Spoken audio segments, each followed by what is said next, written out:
来关心天气，今仔日甲明仔载受到东北季风影响，北部乌阴乌阴。不过礼拜各地头温度回升，会变温暖。后礼拜一开始，因为风面甲冷气团影响，温度会降低，天气会更稳定。这几年进前天气侪变化，请乡亲就要特别注意。 北台湾拜五受东北季风的影响，拢是乌阴、小可凉冷的天气。中央气象署提醒，未来几天到正月初一的天气，因为东北季风、风面加冷气团的影响，会为凉冷变热，搁再转寒，变化是真大。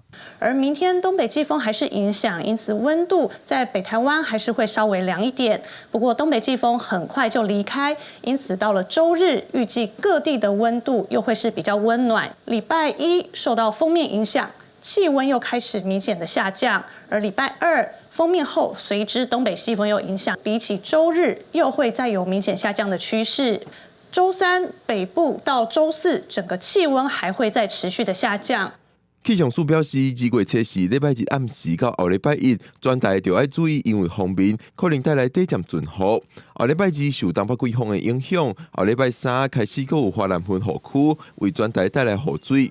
后礼拜五30暝为落雪准备过年，气象专家表示天气较寒，会真有过年的感觉。 除夕当天，其实也是有一些云系，还有一些水汽。那冷空气下来呢，可能会让这个低温呢降到只有12到14度，有机会会碰到这个强烈大陆冷气团哦，整个北部会很有感觉。不过还没有到达寒流等级的水准。那到了大年初一之后，这个水汽呢会逐步的减少，会慢慢的转干。气象专家裴克明表示，到30暝为止，天气拢会较无稳定，较会有雨水，也有冷空气影响。不过新正开始。 就会开始回温，新春拢会是适时温暖的天气形态。记者郭宝根、谢桂林台北报道。